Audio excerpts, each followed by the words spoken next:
Whether you're just getting started on this song or you've been working on it for a while, I have some practical practice tips for you to follow.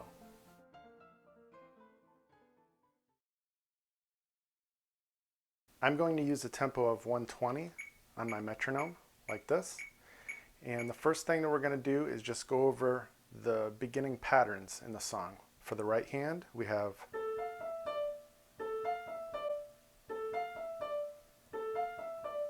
right? And I'm just going to keep looping it like that until I'm comfortable with it.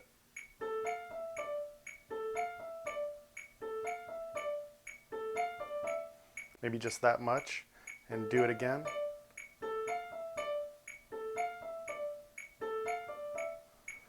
And as far as how that should feel, your hand should kind of have a down, up. And you kind of bounce right off of that, and that gives you that staccato note at the end of the pattern. Long, short, long, off, like that. And then likewise, the left hand has a pattern of its own that we want to get used to. 5, 4, 2, 1, 5, 4, 2, 1. That's the fingering for that part, 5, 4, 2, 1. So that's all you're doing in the left hand at first. 5, 4, 2, 1, until you go to the next chord, which you also want to do. 5, 4, 2, 1, 5, 4, 2, 1. So we move on to the next pattern in the right hand, in measure 4. Right? And we loop that with our metronome.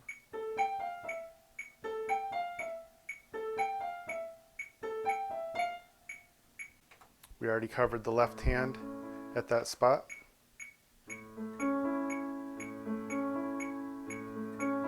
And then it's just going to go back to that first pattern after that. Right? So another way to loop this section for the left hand is just to go over those two chord patterns.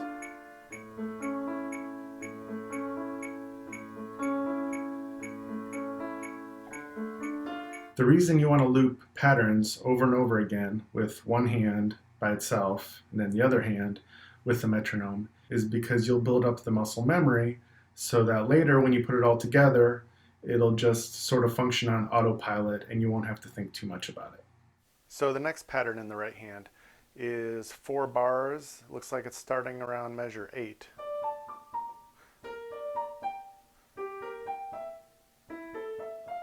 And you notice it's still 4 notes, and it's still a down, up, down, up. Different pattern, but same idea. And then in the left hand, right there, when it changes, we have,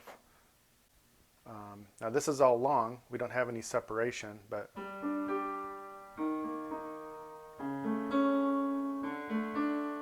and you could of course loop that too.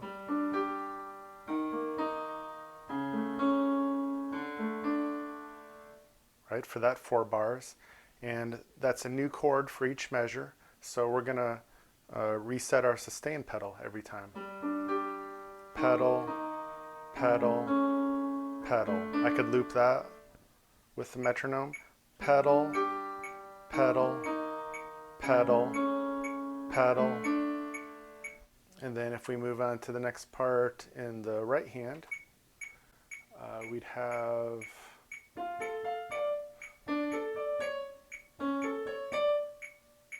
right?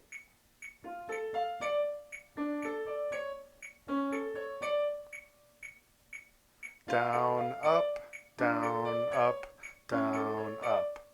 Same feel, just different notes you have to learn there. And pay attention to the fingering numbers that are written on the page. If there's a number above the note, that's telling you what finger to use, right? 1, 2, 3, 4, 5, and 1, 2, 3, 4, 5.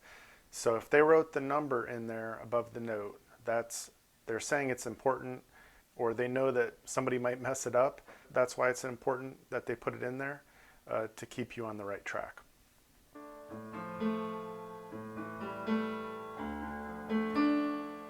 Pedal, pedal, pedal. Now when we get to that part, that 2 measures, this is all going to be the same chord in both hands, so we can leave the pedal down. You hear how that's all a D minor chord, starting with the left hand. So we can leave the pedal there, and actually that's why it's written forte on the page, because it's supposed to be loud and sort of growing right there as we go up the keys. So you can use the sustain pedal to your advantage, right, to really build it and bring it up. Okay, I know I'm jumping around on the song a little bit, doing right hand, left hand, and different measures and stuff like that, and that's on purpose, because a lot of people make the mistake of just, if they can kind of get through the notes, they just run the song from start to finish or wherever they know until they don't know anymore. And that is not the best method that you want to practice for progress. If you want to practice for perfection, the way to do that is to focus on small pieces of the puzzle, and you can even jump around throughout the song. You can work on this part in the middle and then jump around back to the beginning.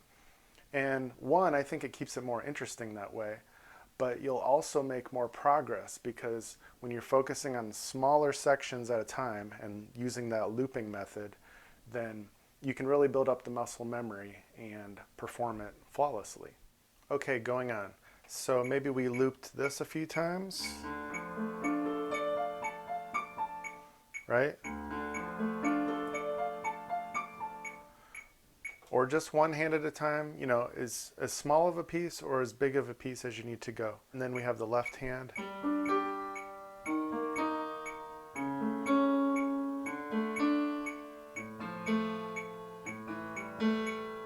And the left hand is giving us a very clear, you know, that's one chord, that's another chord, you know, for each measure. So that's when the pedal is going to be moving. Pedal, pedal, or hold, hold, or what I should say is pedal, because on the downbeat, on that first G, that's where the pedal is going to come up. So up, and then right back down.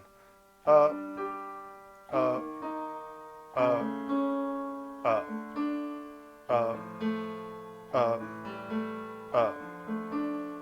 So if you want to synchronize your pedal exactly with the music,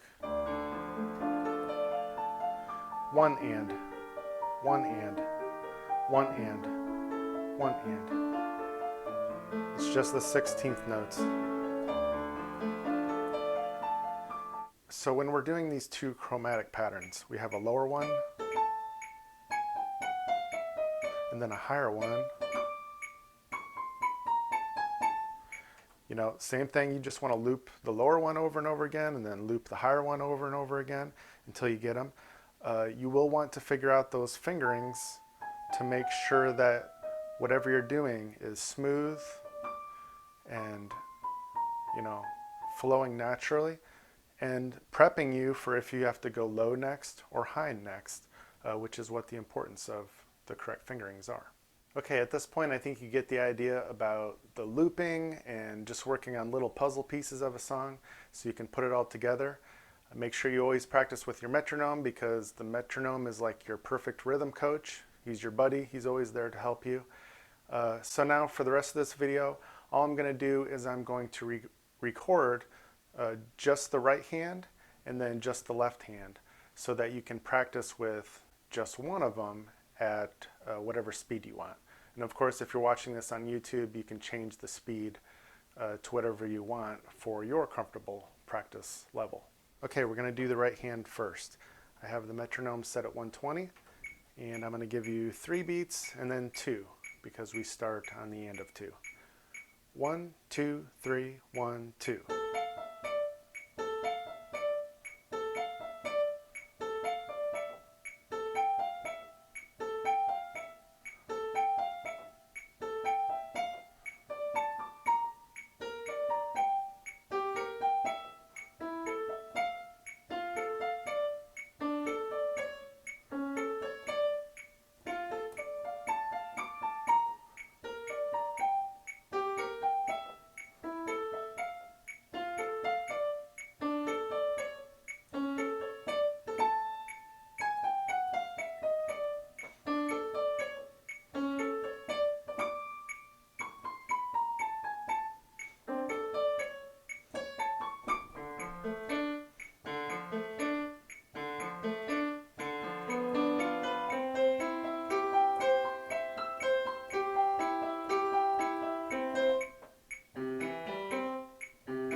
that's where we're going to start right there. And then the left hand starts on beat 1, so I'm just going to give you 3 beats, or say 1, ready, go. And here's the left hand. 1, ready, go.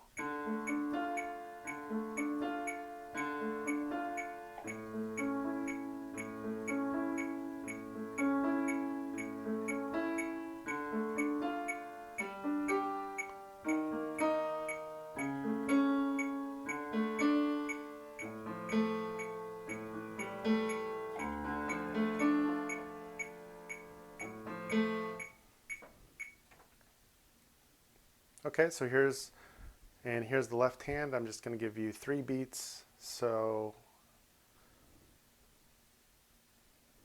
okay, and now here's the left hand.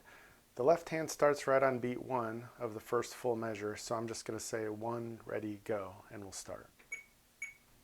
1, ready, go.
And that's the same starting spot or stopping point in the left hand.